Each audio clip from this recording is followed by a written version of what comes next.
Hi, this is David Orlovsky, and welcome to the Rabbi Orlovsky Show. Whether you're watching with our friends over at Tony Time, or wherever you watch or listen to your podcast, as always, exciting to have you along for the experience. And we have a special sponsorship for this episode. In fact, I think the entire episode is going to be the sponsorship. Hi, Rabbi Orlovsky. Okay, I'm assuming that you were referring to me in the Pesach podcast when you spoke about someone who wants to sponsor, and you know who you are, unless maybe there were others. But here it is, your dearest and closest friend, the one who sat with you by all the meals at the Project Inspire convention, who tried super hard to entertain and be entertained, the one who is cousins with Yitzi Moeller. Actually, it's my wife's cousin. The one who listens to your podcasts from Texas to Florida and from Chicago to Baltimore on all my work trips. Yes, the Yisrael Schwartz. You were the main reason I came to Project Inspire conference. It's convention. I've been loving each and every one of your podcasts, and I hope when I grow up, I get to be like you. Well, just take poor care of yourself physically and you'll get there. Please make sure and mention that this podcast is in honor of my dear wife, Miriam Leah, who always puts up with me and my nonsense and lets me play you in the car on our long trips from Baltimore. In memory of Reuven Tzvi Ben Menachem Yitzchak, who is always in our hearts, and a refuah shlema for Uriel ben Sipora and Levi ben Shiran, in memory of all who died in the war, and a schus for the hostages, but really because we are dear friends and go way back together, in honor of you, that Hashem should continue giving you strength to inspire others while you make them laugh. Please make sure to mention how we are really good and dear friends who hit it off and go way back together, probably back to other Gilgulim. Send you lots of love, Yisrael Schwartz. Well, that's it for next week. If you want to find out more about the podcast, this actually is an interesting story. My first Project Inspire convention that I went to, all of the other faculty members were sitting together, and I was sitting at a table with couples from Borough Park and Lakewood, and I was kind of surprised. I didn't have my wife with me. Why wasn't I sitting with, the other faculty people? And I asked them, they said, you were requested. People wanted to sit with you and be able to ask you questions. It was so interesting that there were Hasidic couples and Litvish couples, and they were just asking basic questions on Judaism every meal that we sat together, which I, of course, found absolutely fascinating. I'm very happy to do it. But at this last convention, I also got to sit with my good friend Moshe David and his son, and of course with the Schwartzes, as he's already mentioned. And he says, we're really very good friends, and I expect you to mention that. So here's a shout out, and it's good to hear from you and to see you, and all the other people at my table who I had the chus to be able to spend time with and to bond with. Okay. Well, it is after Pesach, and we start Sfiras HaOmer, and Sfiras HaOmer is a process. I've said this many times, that Rabbi Kalish of Waterbury, who is one of the master mechanchim of our generation, and I say that knowing, of course, that he has no time to listen to podcasts, so this will never get back to him, but I have had an opportunity to have dealings with him, and He has a lot of tremendous insights for our generation. And one of the things he says is respect the process. There's a process. And we don't always understand that there's a process, and it's necessary to go through the process to achieve what we're trying to achieve. Everyone knows already that in my misspent youth, I did research into what was the craze at my time, which was, of course, comic books. I read them only before to give me an insight into society. But I remember a Flash comic where I think he was fighting Captain Cold. I'm trying to remember. But he had the flu. And the Flash was having trouble doing what he had to do because he had the flu. Even though the Flash has very fast healing powers, but So what did they used to say when I was a kid? if you have the flu. Rest, drink lots of fluids, and take Bayer aspirin. This was a Bayer aspirin commercial, which, by the way, was the first aspirin. It was the first modern medicine that was ever developed. It was a German company called Bayer. And in the reparations against Germany after World War I, America got the patent for aspirin. And so they changed Bayer, which I think was B-A-E-R, to Bayer, B-A-Y-E-R. And they started marketing Bayer aspirin. But anyway, so the Flash realizes that it's just too hard for him to fight all the bad guys. So he takes a couple of bottles of aspirin and quickly, swallows them along with lots of liquids. And then he collapses because he forgot you also have to rest. And so, of course, the bad guys come in and they find him passed out and they carry him away to kill him, which is a typical bad guy thing, why they don't just shoot him when they have the chance. There was a TV show in the 60s, Batman, and every single time they would tie him to this or they would hang him from that. And why didn't they just shoot him, I never saw it, but someone told me there was a takeoff on the old James Bond movies called Austin Powers, and the bad guy is planning some kind of elaborate way to kill him. And he says, why don't we just shoot him? He goes, you don't know anything about being a villain. Yeah. So luckily, being the Flash, he's able to rest super fast. So as they're carrying him away, whatever amount of time it is, he suddenly wakes up and at super speed knocks out all the bad guys. And the reason the Flash keeps getting caught, by the way, is because he's stupid, which is surprising because he's really bright. He's a scientist, but he runs in at super speed and then stops to have a whole conversation and give them long enough time to use whatever weapons they have on him, as opposed to just running, picking them up and dropping them off at jail, which is what I would do if I had super speed. But more on this as we move along. So you need the time to rest. And if you don't rest, you're not going to get healthy. When I had my bypass operation, I took it very slow recovering. I know somebody else who had a bypass operation and jumped right back into things and ended up not doing so well because you need time to recover. Yeah. There are certain things that just take time. It's a process. The Ramban says in Shmos that traveling from Mitzrayim to Har Sinai is a 3-day journey as the crow flies. Well, since this was in Egypt, I would say, as the ibis flies. Yeah, it's a 3-day journey. So it should have only taken them 3 days. It took them 7 weeks. Why? Respect the process. They needed the time in order to be able to develop themselves, to be able to receive the Torah. Without preparation, you're not going to be successful at anything. I've mentioned this idea in the past in different contexts. The Dubna Magid gives a marshal about this guy who is barely able to buy his family bread. They're scrimping and saving. And one day, whatever his job is, takes him to a fancy part of town, and there's a big glass window, bay window, and he looks inside, and he sees this guy sitting at a table, and next to him is a little silver bell sitting on a little velvet pillow, and he rings the bell, and this fellow comes out and brings him a fish course. He rings the bell, takes it away, they bring him soup. Rings the bell, they bring him roast beef, potatoes, vegetables. Rings the bell, they take it away, they bring him dessert, coffee. The fellow is amazed. He's never seen anything like this. And with whatever money he has, he goes out and buys himself a little velvet pillow and a little silver bell. And he sits down with his family and he says, children, tonight we're going to eat like we've never eaten before. Fish, roast beef, soup, dessert. He rings the bell, nothing happens. Rings the bell again. So he goes back and says, you sold me a defective bell. He says, what are you talking about?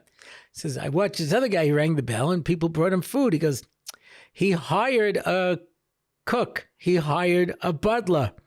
He bought the food. He gave them all the materials to be able to do it. All the preparation went into it. The bell was just the simon. If you don't do everything else, then the bell's not going to work.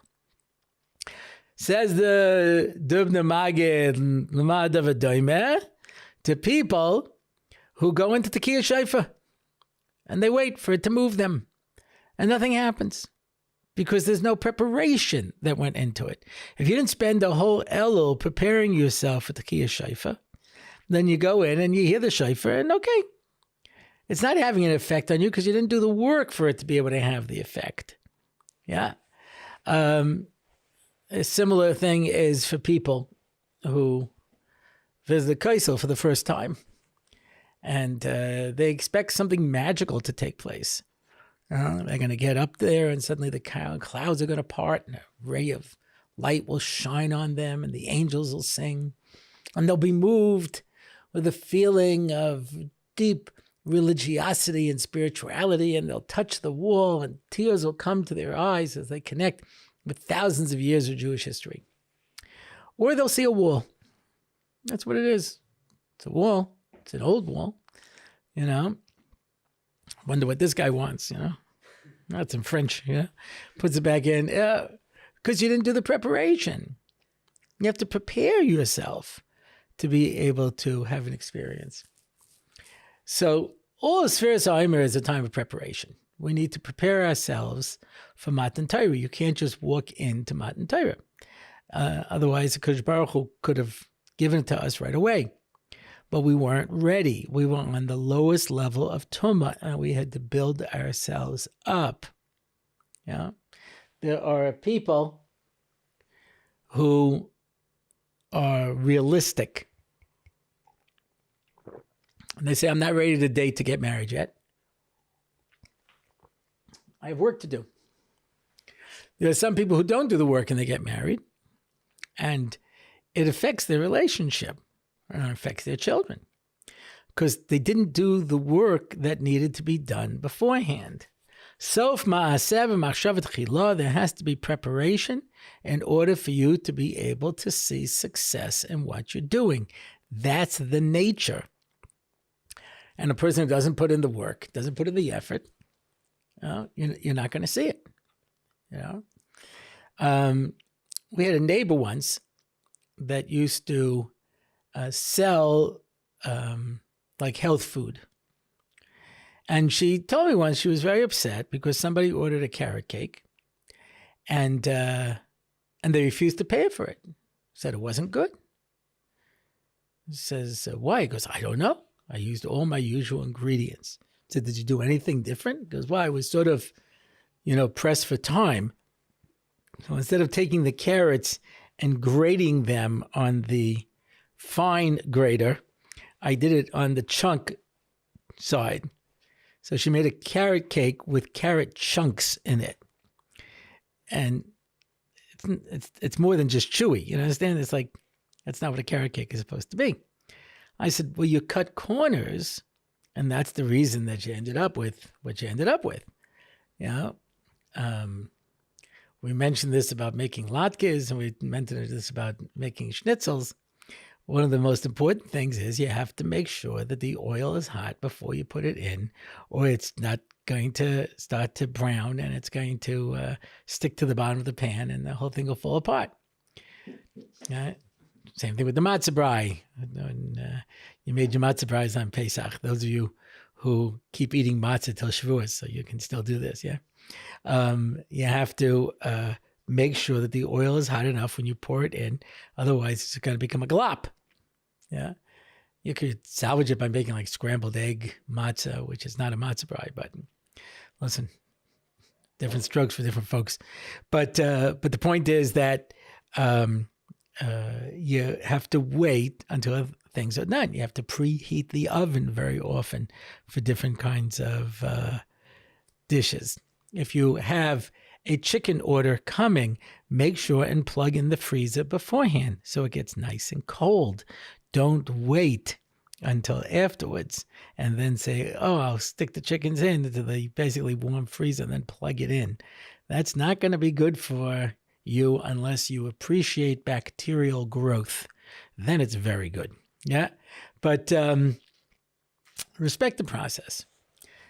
I mentioned this dafka now after Pesach, and I'll put it into a context for you. By Nazir, it says the following.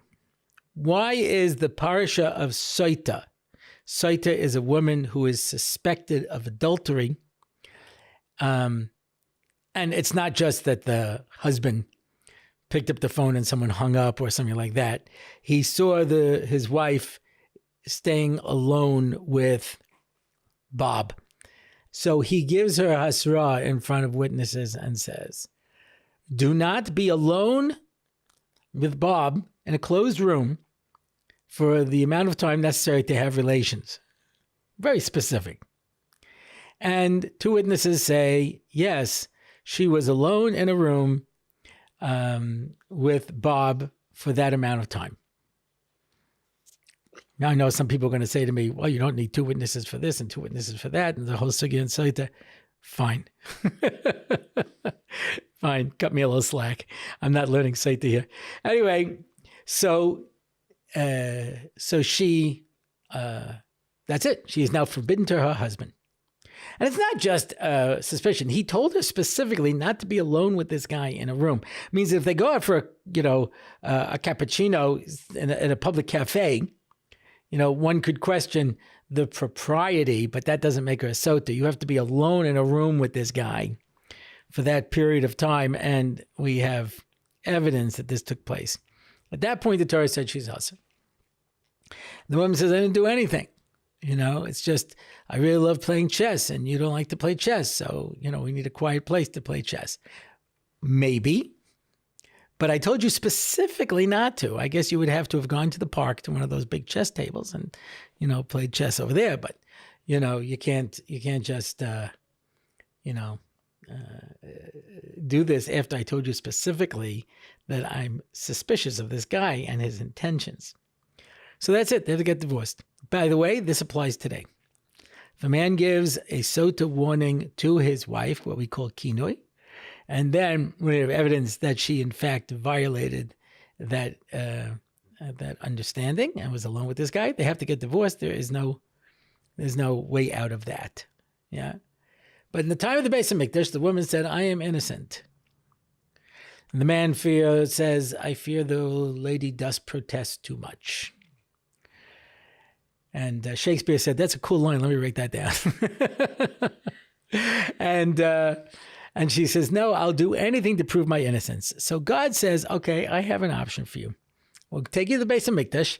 I'm going to make this little magic water where we take some of the dirt of the floor of the Beis HaMikdash and mix it in with some water from the kior in the Beis HaMikdash. And I'll write up a little, text along with God's name on a piece of paper, and I'll dissolve it in the water, and you'll drink it. And if you're innocent, then you will have children, and the children will be healthy, and you'll have easy birth, and everything will be good. And if not, then you will basically fall apart. Not like fall apart emotionally, but like physically. Like parts of you will start dropping off, and, kaboom. In fact, when they see she drank it and she was lying and her eyes start to bulge, they take her outside and say, uh-oh, let's not blow her up here in the Beis HaMikdash, Take her outside. Yeah. And that's what takes place. Yeah. That's the saita. Now, the Chachamim really don't want her to die because there is evidence that this woman acted inappropriately. She might just be hoping that she can get away with it. And the Gemara tells different stories about women who tried tricks to get away with it. Like, for example, one woman sent her twin sister in, and she passed the test. And when she came back, her sister came to her and she says, oh, thank you so much. And he kisses her and some of the water gets inside of her and she blows up, So, but there were people who tried all kinds of tricks. They figured they would try something. For example, the water doesn't work if your husband's not faithful. And it could be that she suspected her husband, which is why she turned in her time of need to Bob in the first place, and she's counting on that. But we don't want to see this lady blow up. Walk away. Walk away. Make a new life for yourself. Yeah? As long as there's life, there's hope. We don't want to see anybody die if we can avoid it. Yeah? And even if people do terrible, terrible things, there's always an opportunity that I can turn my life around and still do something good in this world. And we'd like to see you not die. So we make her carry her mincha around with her to get her tired.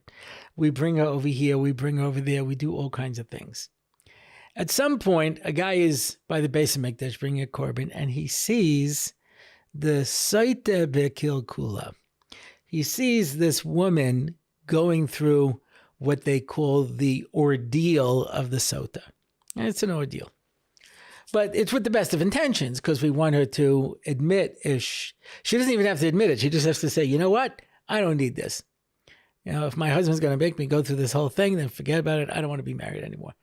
Which is, obviously, if you're innocent, you'll say, listen, I'll do anything to prove my innocence. But she can always say, I don't need this. I don't have to take this.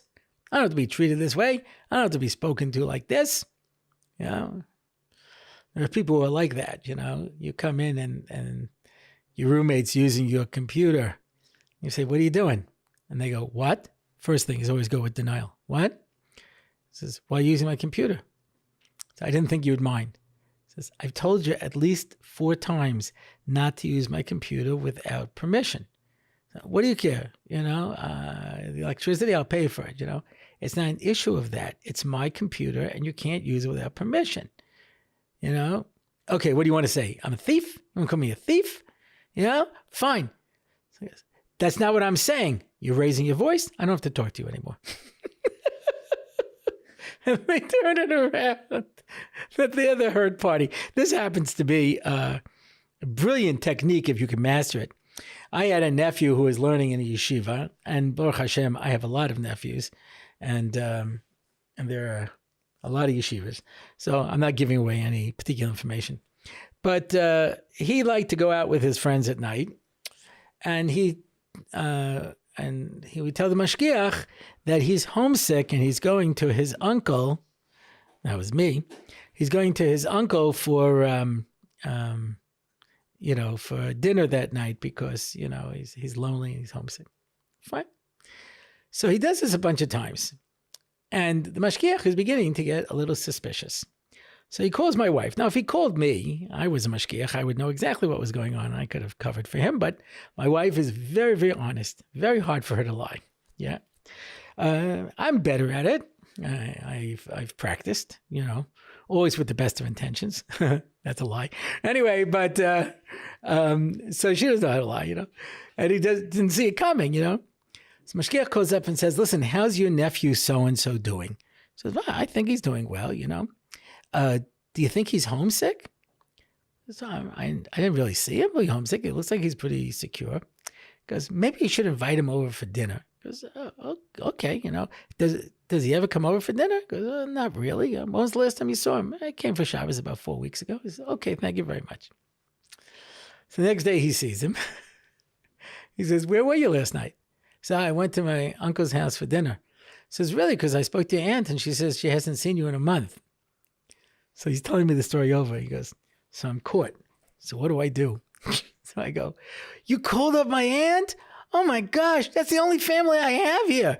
You just ruined my entire relationship. Now they think I'm a liar. I have no place to go anymore. Why would you do that? Just ask me if I was lying. I would have told you if I was lying. Well, you can't. He goes, what do you mean? Why couldn't you do this? Oh my gosh, you went and called her up behind my back. Now what am I going to do with that? Anyway, by the end, he was apologizing to him. You know what I mean? So, fine. So she could just say, I don't need this, and she could walk out, which, by the way, we'd be very happy with because we don't want, to see anybody get blown up. And that's why we're doing this. This poor guy sees this woman going through this disgrace. And the Chazal say the next parsha is the parsha of Nazir, where a person takes upon himself a vow to become a Nazir. a Nazarite. I don't know if that helps you. I never understood why, if you don't understand the Hebrew term, well, you'll understand the English term, which makes no more sense than the Hebrew term. You know, it was like my good friend Rashi Simon, I was by him for an event, and he announces, next Saturday night, we're going to be starting the penitential prayers. And I said, do you think there's anybody who doesn't know what slichos are and know what penitential prayers are? Just say slichos. No one knows the difference anyway, you know?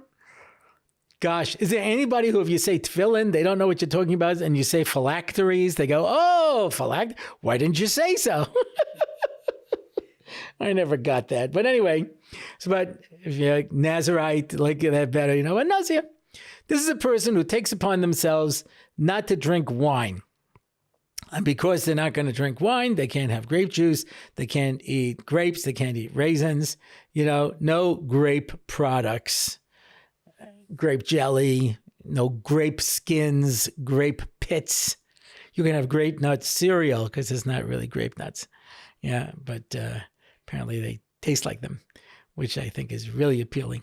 Anyway, so it's like, I don't know why they thought this would be clever that they copied from Harry Potter these all flavor jelly beans. So you get a bag of jelly beans and there are like really disgusting tasting ones in them.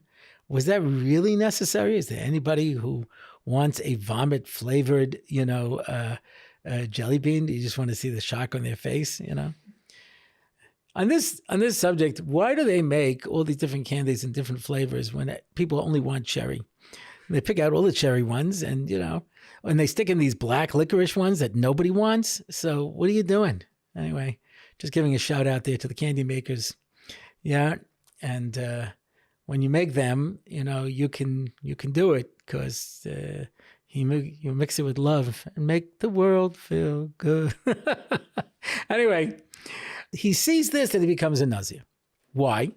Because he looks at the situation and says, how did we get here? It was a process of bad decisions that brought us to this moment. I've mentioned this before. When I ran NCSY in Long Island in the 1980s, we'd go to the printer to make up our flyers. And the printer would have these, this is, you know, they would make like a master. It was like a mimeograph machine. They'd make a master and they'd copy it off of that, you know. It had that smell of ink. It was very exciting. Not like a dry paper copier today. But so they had these print things that hand out. And one of them was called, you know it's going to be a bad day when. And one of them was, you know it's going to be a bad day when you wake up face down in the gutter naked. That was 40 years ago, I saw that. And I still think about it to this day. When you wake up face down naked in the gutter, you have to think to yourself, how did this happen? What were the circumstances that led to this event?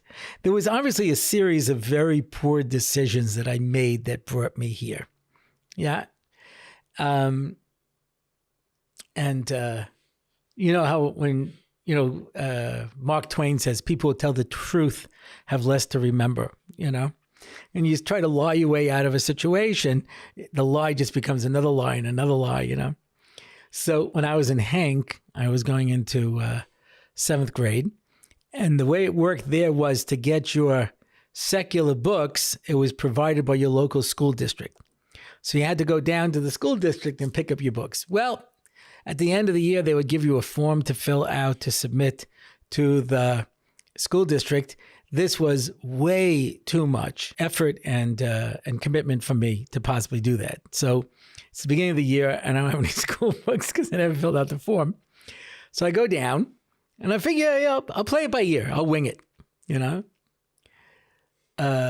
So he says, yeah. I said, I've come here to get my school books, you know. So what school you in? You know, Hebrew Academy of Mass Accounting. So he looks, he says, oh, you must be so-and-so. Now, so-and-so had filled out a form and he wasn't coming back for 7th grade. And I thought to myself, Yes. That's me. And he kept calling me by this guy's name, Mark. He goes, well, you know Mark. He said, that was very interesting. And that, oh, you live on such and such and that, And I'm just compounding this with lie after lie to him. And I said, okay, I got to tell you the truth. I'm not him. I forgot to fill out a form. And I was just so humiliated, but I just couldn't keep it going for that long. It was too hard. Today I'd have no problem, but back then I just broke under the weight of one lie on top of another, and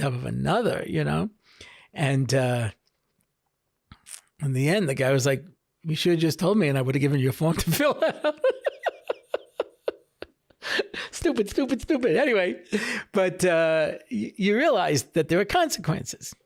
So he's supposed to yaz manayim. Why? Because he looks at this woman and says, how did this happen? He says, Kalas Reish. Kalas Reish, says in Pirkei Avos. Kalas Reish brings it to Erva.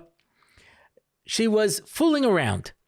And in fact, isn't that the word they use for it in the vernacular? Yeah, we're just fooling around. Yeah, that's what they were doing. They were fooling around. How does it get that way? It starts off with a couple of drinks.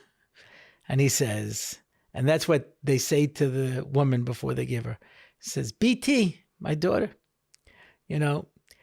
wine has a bad effect on people, causes them to make poor decisions. Maybe this, maybe that. We're trying to say we understand that you made a series of bad decisions that brought you here now. You don't have to die because of them, even though you've made bad decisions. Yeah, I've told this over before, but the greatest Mussar Shmuz I ever got in my life was not from a Rosh Hashiva or a Mashgiach or a Rebbe. It was from a Nassau County police officer, because I took the road test in New York 4 times and failed. Blatant anti-Semitism. One guy said I went through a stop sign. Yeah, right. Anyway, but so I went to California, and California is very laid back. They don't even make you parallel park there, and you don't have to make an appointment. In New York, I don't know about today, but you'd have to take the written test, and then you had to ask for an appointment, and then they would mail you a date for an appointment. Then you came in and you took the test, and then you waited 2 weeks for an answer. And if you failed, then you had to do the whole thing again. And if you failed that time, you had to take the written test over again. Anyway, after 4 times, I said, okay, I don't really need to drive. I went out to LA. You just take the test, you get online, and the guy's like, okay, so you want to drive? And I'm like, sure. Okay, let's go. You want to make a right? Okay. Hey, great. Train tracks. What do you do with train tracks? We stop and look.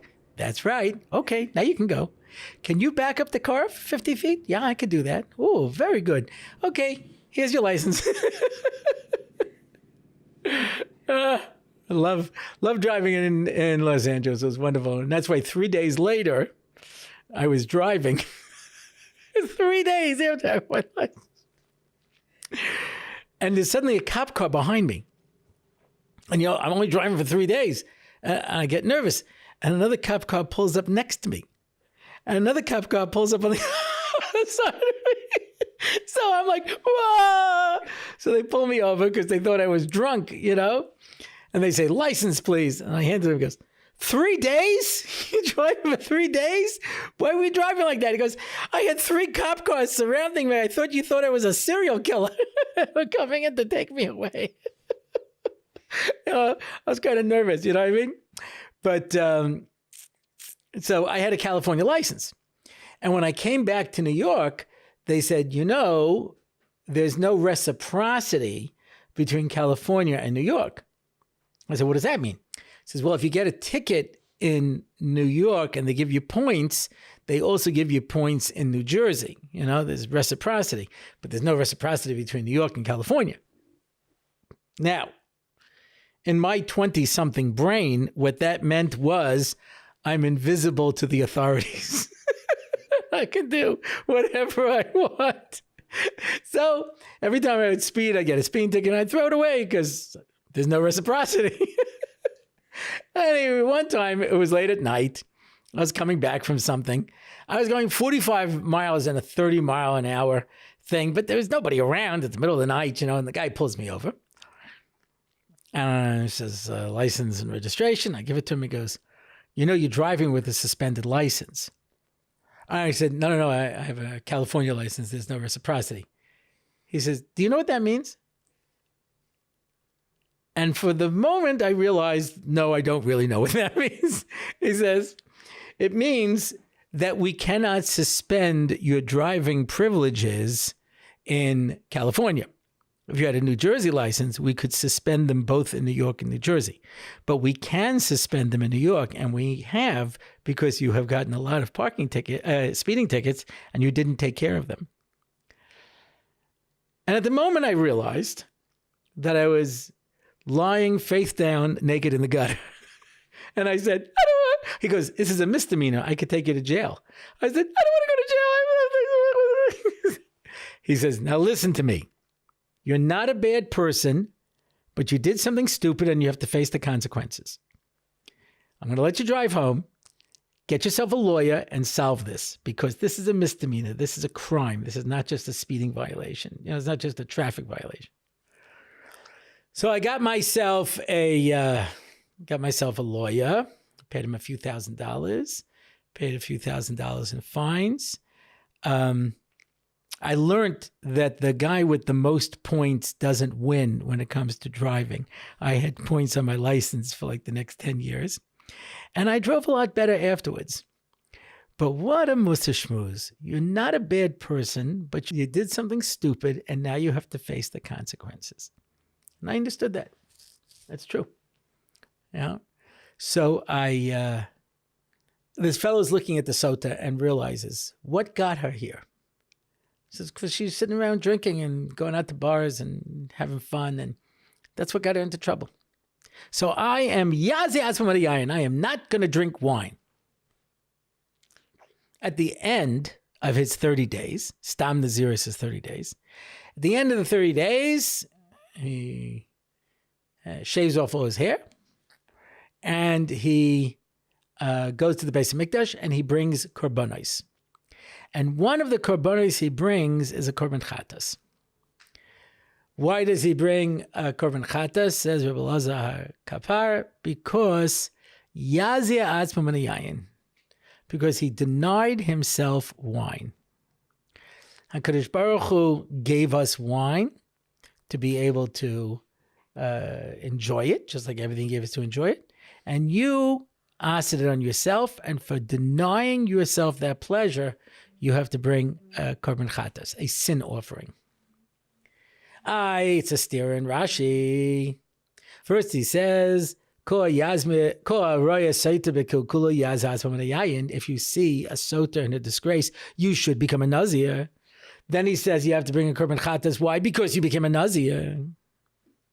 So the Sifsei Chachamim answers and says, well, that's because you should have only sworn off wine and not grapes and grape juice and raisins and all those kind of things that you also denied yourself for. I thought there's a different answer that you could give, and that is that you're right. You had no choice to become a nazir. But that's not a positive thing to do. You should not deny yourself wine. Ella what? You had a trauma. You suffered a trauma, and because of this trauma, you have no choice but to go through a therapy. And the therapy is to go without wine. Not because that's a good thing, but that's what you have to do. I was working with a young lady who was having all kinds of problems in life and in her marriage and things like that. And we sat down to discuss it and to see what was going on. I am not a therapist, but I try to help people as best as I can. And it came out that she lived in a very abusive home. And it took me a long time to get her to understand and see it. And when she finally did, she says, so how come my brothers don't see it. And I said, they probably do, but just like you, nobody ever sat down with them and, went over a chapter and verse for them to see. So she asked her two brothers to come and join her for the next time that we met and see whether or not they could validate what I was saying. So one of the brothers says to me, who says it's mutter to talk badly about my father? Kibbutz Avei? I said, you're right. It's not mutter to speak badly about your father. But if there's a trauma that you need to deal with, then you have no choice. You have to do it. Just like a sick person who the doctor says has to eat pig eats pig. So too, if you have no choice, this is what you do. You don't have a choice. You have to do what you have to do. The end result was that this brother kept himself out of the conversation, and the other brother who was arguing with me in the end had like a breakdown because he suddenly realized what he had grown up with and what he had gone through, and he had never realized it before, and completely fell apart. But the answer is sometimes you have to go to therapy, and even though you're not allowed to speak Lashon Hara, if that's what I need to do in order for me to correct the situation. So when you have the need to go through a therapy, even though that's not ideal, it's what you need to do. I have a good friend who was my neighbor in Far Rockaway, Chanoch Sat. It was Henry when I know him, but people find religion in their old age. So my wife still calls me Dave. What can I tell you? I was like, I was speaking once in Long Island, and I was known by my nickname Orlo at the time, which goes back to my magic years when I was the amazing Orlo. Anyway, so that was my nickname, So one of my former advisors in NCSY saw a sign that I was speaking in the 5 towns, and she says, "Oh, look, David's giving a shiur." And there was a gasp. These 2 seminary girls come to her and say, "That's Rabbi Orlovsky Shlita." She says, "I didn't say Orlo. I thought that was pretty good." So, yeah, it was pretty good. Anyway, that's the concept of Ein Navi B'Yiro, where you grew up, There's, oh, look, little Shaiki is going to say Nevuah. Go ahead, Shaiki, say over the road, So Yeshayahu had to start in a different town. I'm not going to be a Navi over here with all the people I grew up with, So he suffered from ileitis. And they kept giving him steroids and all kinds of different stuff. And, it was making him pretty sick, but there's no cure for ileitis, So he went to this Rav who's supposed to have natural cures. And he put him on the grape diet. You can only eat grapes. He says, grapes is the worst thing for ileitis. You can't digest it. It's terrible. Just eat grapes. And that's what he did. Yeah, I think it was for a year. He only ate grapes. And you become something of a grape connoisseur. He says to me, I could taste grapes that had been washed for 5 minutes, 10 minutes, 20 minutes. I could taste the difference in the grape. Anyway, it went away. It went away. He went to his doctor afterwards, and sure enough, he no longer had ileitis. He says, it must have been you never had it because ileitis can't be cured. So slowly he was able to introduce other fruits and other vegetables, and then a little chicken, and then a little meat, After a while, he was back to eating a regular diet. It cured him, the grape therapy. But 1 week out of the year, he has to go back on the grape diet. And for a week, he just eats grapes. He says he does it during the fall. That's when the grapes are cheaper, And he only eats grapes for a week. And that somehow cleans out his system or does whatever it has to do. And then he can go back to eating regularly. I don't know if he's still doing it, but I know that was the treatment. In Vayikra, we're told to bring a korban mincha. We're told, do not bring any chametz and do not bring any dvash.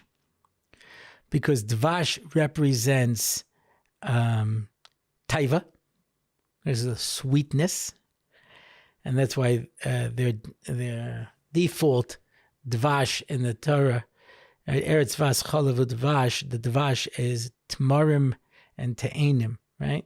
And tamar, which is very sweet, a date, there are two women in Tanakh whose name is Tamar, and both of them are associated with Taiva. And chametz represents gaiva.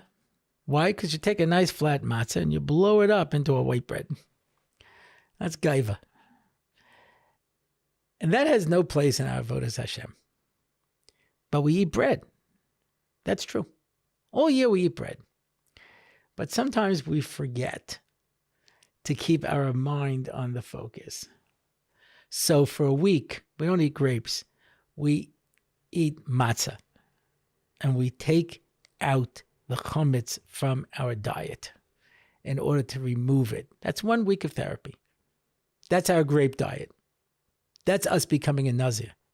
Not because that's the ideal, because that's the therapy that we need. Because there's a process.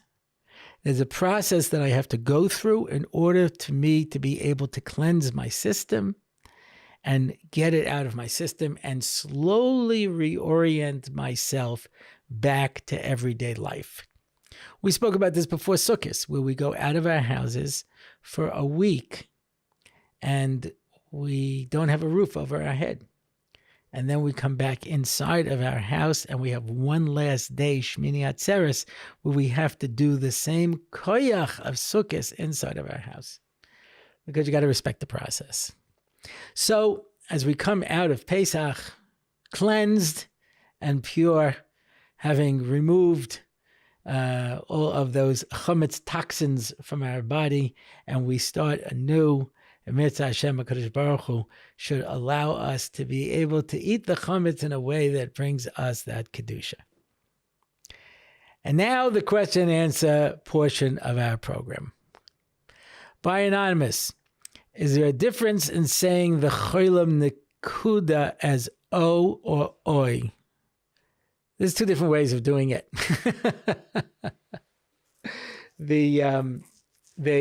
Each one has proofs. Yeah. You'll find in certain piyutim, the rhyme only works if you say O.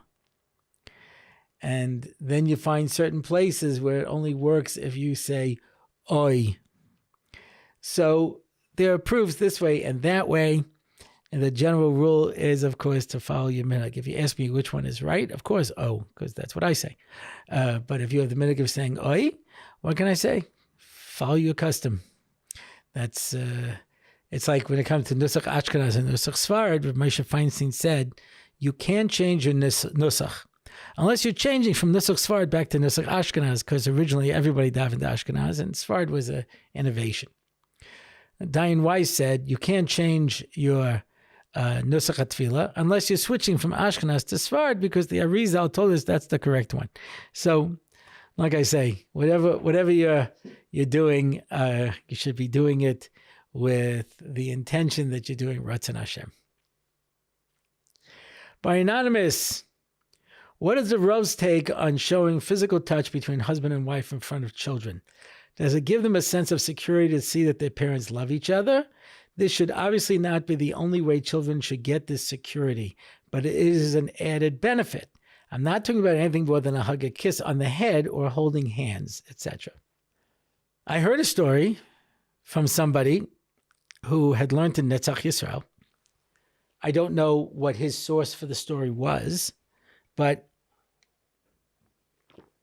he said that Rav Gusman, who was the Rosh Yeshiva of Netzach Yisrael, who was on Rav Chaim Oiz's Beis Din, used to walk through Geula holding his wife's hand.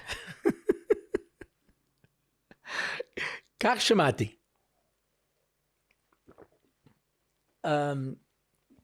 There certainly were different approaches over the years. There was a tremendous problem that when women came from Europe, when their daughters got married, they didn't go to mikveh. And when they said to them, why aren't you going to mikveh? He goes, why? My mother never did that. Because when the woman would go to the mikvah, she did it with so much modesty that nobody knew anything about it. And this is a process of, creates tremendous tension for a lot of women because they go to the mikvah. They don't want to tell their kids, hi, mommy's going to the mikvah now, So they have to come up with some kind of story, In Kiryat Sefer, the default is you say, I'm going to the supermarket. I forget which supermarket it is over there. I think maybe it's Zol Gadol, whatever it is. So I'm going to the supermarket. Anyway, the woman's in the mikvah and her phone rings. It's her daughter. So he says, where are you? He says, I told you, I went to the supermarket. He goes, well, I'm here and I don't see you. And, my wife was listening to these two women online saying how hard it is to try to fool their kids, So he says, I'm going to wherever it is. And the daughter says, I know where you're going. And it starts with an M. And she says, no, it doesn't. It starts with a Z. So I guess they sat there thinking, why should be going to the zoo in the middle of the night? But anyway, so I'm not saying that one should advertise it, obviously. I have 8 daughters. You can fool boys easier than you can fool girls. My daughters knew when my wife was pregnant a few hours after conception. They could already tell she was pregnant. I don't know how. They just have this sense. My wife can't lie, like I told you, So they figure out everything right away, But for years, she would always make up some story. We would coordinate what the story was beforehand in case they asked me. And again, I was much better at it. But years later, when they were all married, they said, we knew you were going to the mikvah. He goes, how did you know? He goes, you have this bag that you always take with you. It's the same bag. And once a month, you would take this bag with you, We knew exactly where you were going. But the point is that if it gets to the point where nobody understands that there's something important here, good. So you can wait till they get married and make sure that they learn this in their college classes and this and next thing and things like that. But again, you were talking about a world where there were no college classes, when people came to Europe in the 20s and 30s. But it's I think, an important thing to do. A person has to make sure that their kids see it. I am in favor of having parents express affection, not infection, but affection. The affection can be infectious because it makes people more comfortable. They know mommy and daddy love each other, Abba and Ima, Probably not Tati and mommy, but it's okay. Let them see, like you say, and that's why, holding hands or something like that. I don't think that's a bad thing for kids to see. And ani ba'ad. That's my position. Anonymous. Oh, I'm sorry. No, this is Avram Zuckerman. How are you able to daven for someone else? Why is it important to say their name? It's very interesting. When someone's sick, we go to a tzaddik to daven. Sometimes we ask everybody to daven. I have a list of names of people that I daven for, and I'm reminded of the story I heard of Moshe Feinstein once. He says, people come to me and ask me to daven for people. They never tell me afterwards what happened. Did they die? Did they get better? Should I keep davening? I don't know. So I got names on this list. Unfortunately, I've had to cross off 2 of them that I know of, but some of them are just people who approach me. I wouldn't even know how to track them down. And, it's a difficult situation. Yeah. But why do we go to a tzaddik and ask him to daven? So we have a concept here in Israel that we call protexia. Protexia means that you want to get your kid into a school and they don't want to accept them. So you call up somebody who is close to the person in charge and you ask them to put in a good word for you. Sometimes it helps, sometimes it doesn't. Sometimes you just have to find the right protexia. I had a daughter who wanted to go to a particular school, And the fellow in charge said no. And he would never say why. And people who taught in the school went to him and said, this is a great girl. No. I tried this, that, all kinds of things. It didn't help. Didn't help. So came September, she had no school. All right, she found other things to do. Over Sukkot, I was in the supermarket. I wasn't at the mikvah. I was actually at the supermarket. And I meet an old neighbor. He's an American, not particularly connected. He said, what's the matter? I said, nothing. He goes, I can see something's the matter. So I tell him. He says, which school is it? He says, well, let me see if I can do something. I'm thinking to myself, what are you going to do? Who do you know? It ends up that his son married a girl, and the girl's grandmother is best friends with the fellow who's in charge of the school's mother. And so he told his son to tell his wife to call her grandmother. And the grandmother called her good friend. And the good friend called the son and said, you are going to take this girl. And he says, listen, Ima, I can't. There's the next thing. He goes, no. My friend is asking me to do her a favor. You're going to accept this girl. And sure enough, they accepted her. She was a star, When you do something, it could be that when a Kadosh Baruch Hu looks at you, he says, I'm sorry, you deserve this to be sick for your sins. And so I go to Rebbe Yashiv. Rebbe Yashiv says to Kadosh Baruch Hu, could you make this guy better? And Hashem says, no, but he deserves it. He goes, I know, but it's hurting me. It's upsetting me. He goes, oh, it's upsetting you? Oh, okay. For you, I'll make him better. That's how davening for somebody else works. I'm putting myself out there. I'm putting myself on the line, and I say, don't do it for him, do it for me. Yeah? And when you put yourself in that position, then you can make a big difference. Yeah? And I say it could be a tzaddik, it could be anybody.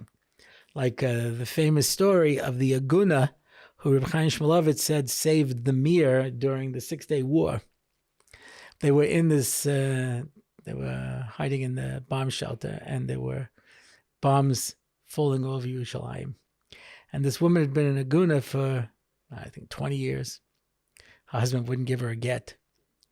And she stands up in the bomb shelter and she says, HaKadosh Baruch Hu, my husband has caused me all of this tsaros and all of these problems, and I'm going to forgive him now. And if that's chus, I'm asking you to forgive the Jewish people and save the yeshiva. And shortly afterwards, a bomb fell right on top of the Mir Yeshiva and didn't explode. Chaim Shmulevitz said, she saved the Mir Yeshiva. Now, why do you have to get the name right? Mel Brooks in The 2,000-Year-Old Man, he has this routine where Carl Reiner asks him, where do words come from? He says it's usually onomatopoeia. You take it from the sounds. So he says, well, like shower. He says, well, you turn on the shower and it starts going shh. And you walk in, it's too hot. You go, ow, shower. That's where it comes from. He says, well, what about an egg? He says, if you listen very closely, as a chicken is laying an egg, you'll listen. He goes, egg. That's where it comes from. He does a few others of this. And then he says, what about a nose? Why is a nose called a nose? Well, he says, why? Because otherwise it would be an ear. What kind of stupid question is that? And that's the bottom line. There's no necessarily rhyme or reason, why there's no butter and butterfly. You know what I mean? Words meld. There's a made up word combining weld and melt. And they came up with the word meld, A zipper in Hebrew is called a ritrach, because that's what it sounds like, ritrach. Ping pong. Ping pong is because that's how it sounds. Ping pong, ping pong. You understand? So, that was what he says. He said, why is in tennis called a racket? He says, because they used to make it out of catgut. Did you ever try to get catgut out of a cat? Boy, does it make a racket.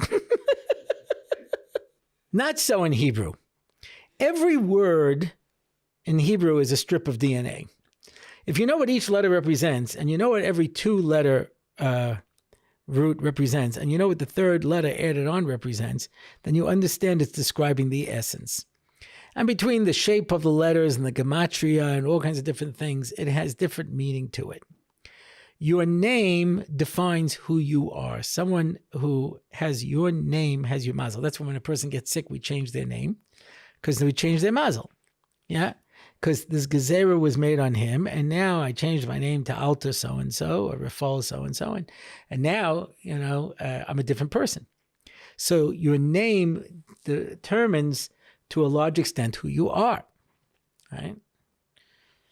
My daughter Yafa says to me, "What does my name mean?" I said, "Your name means beautiful." My son Yaakov says, "What does my name mean?" He who grasps the heel. Not quite as catchy. And it was downhill from there. Miriam means bitterness. Rachel's a sheep, Rivka's a cow. It was like, but Esther is God will hide his face from us. So, yeah. So, you work with what you got. Anyway, so your name that we daven for specifically is because that's what the person is. Obviously, if you don't know the name, so you say, please HaKadosh Baruch Hu daven for this person. But if you know the name, it makes the tefillah that much more effective because we have a location of who we're davening for. And that's it for this episode. If you want to find out more about the show, you can go to my website, RabbiOrlowski.com.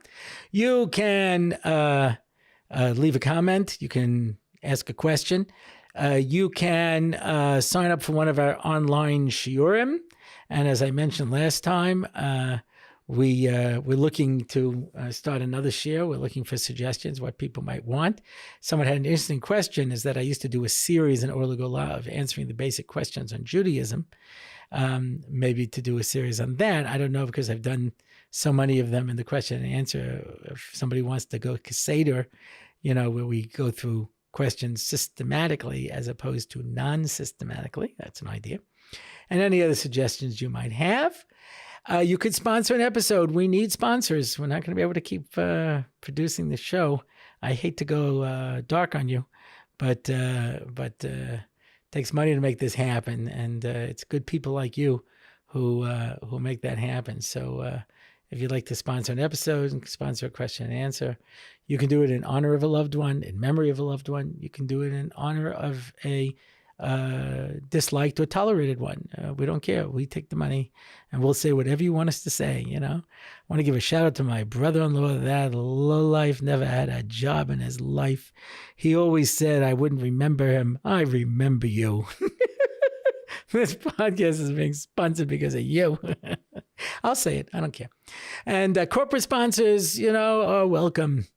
And that's it for this episode. Until next time, I am David Orlowski, and this has been The Rabbi Orlowski Show.